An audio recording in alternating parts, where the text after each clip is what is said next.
Aš esu Aivara, gydytoja, kuris specializuojasi akušerijos bei ginekologijos srityje Danijoje, mokslų daktarė. Ir šiandien noriu su jumis pakalbėti apie nėštumo testus. Planuojate nėštumą, galbūt jau darote ir bandote atlikti juos, kyla įvairiausių klausimų.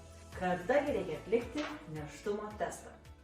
Įprastą nėštumo testą reikia atlikti bent jau tada, kai vėluoja mėnesinės kelias dienas, jeigu jos yra reguliarios. Geriausia žinoma, kokią savaitę vėluojam, bet gali būti teigiamas testas ar neigiamas ir parodyti tikrąjį rezultatą jau ir po kelių dienų nesulaukus menstruacijų. Ir tą paprastą nėštumo testą atliekate taip. Turite jį atlikti su rytiniu šlapimu ir vidurinė jo srove. Variantai yra keli. Arba paėmus nėštumo testą, pašalinus nuo jo apsauginį dangtelį, tiesiog pasišlapinti ant jo. Ir kalbant apie rytinio šlapimo vidurinę srovę, tai yra, kad jūs truputėlį pasišlapinate į tualetą, tuomet sulaikote srovę ir pagaišite testą būtent po vidurinę srovę ir prieš baigiant šlapintis patraukite testą ir baigėte šlapintis ramiai į tualetą. Testo informacija žinoma ir parašyta, kiek laiko reikia palaukti, ar tikrinti tik po 5 minučių, ar per pirmasis 5 minutės ir panašiai vertinti. Būtinai atkreipkite dėmesį į gamintojo instrukcijas, nes testai gali skirtis. Jų yra pačių įvairiausių. Kitas būdas turėti tą vidurinę šlapimo srovę, tai ne tiesiai ant šlapimo testo pasišlapinti, kas gali būti nemalonu ir nepatogu, bet į, pavyzdžiui, vienkartinį puodelį. Tai vėlgi, pirmą šlapimo porciją ryte šiek tiek pasišlapinate į tualetą, toliau pasišlapinate į surinkimo indelį ir galiausiai baigėte šlapintis jau į tualetą. Testą, jeigu šlapinatės į surinkimo indelį, reikia tiesiog įmerkti, palaikyti, kol susigers šlapimas ir ištraukti.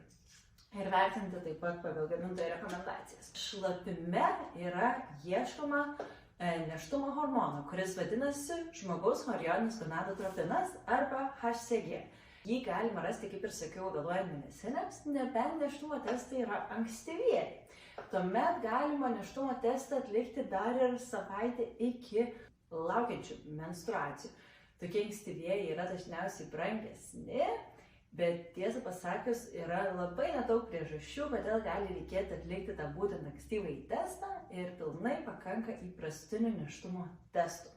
Kągi daryti, jeigu nėštumo testas yra vadinamas vaiduokliukas? Tai yra, kad juostelė teigiamo testo yra nepilnai ryški, tokia kaip kontrolės, o šiek tiek matosi, bet nepilnai. Tai vadina dažnai žmonės vaiduokliuku. Ir tokie vaiduokliukai nieko nereiškia. Labai svarbu atlikti naują nėštumo testą ir įsitikinti, ką rodo jis. Jeigu kelis kartus pakartojus nėštumo testą, net kelių dienų bėgyje, jis vis tiek vaiduokliauja, labai patarčiau pasidaryti serume HCG. Tai reiškia, nuėjus į kraujo laboratoriją, paimti kraują ir pasidaryti tą žmogaus chorioninį gonadotropiną. Tai dažnai priklausomai nuo to, kur gyvenate ir nuo jūsų situacijos bus ar per jūsų šeimos gydytoją, ar per ginekologą, jeigu tai reikia, bet dažnai vėlgi tai nėra būtina.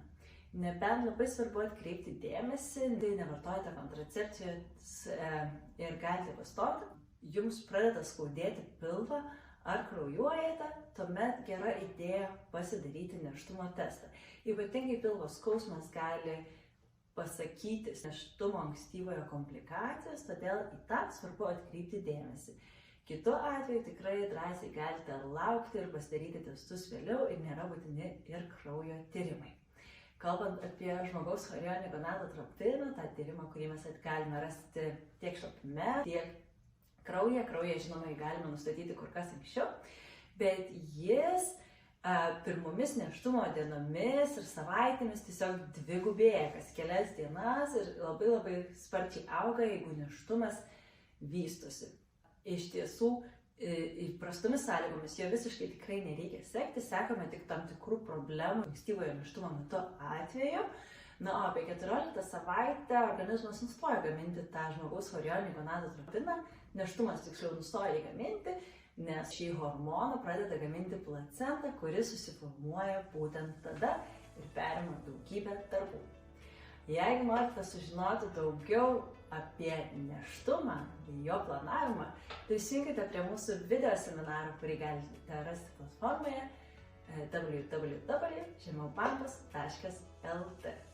Iki pasimatymo.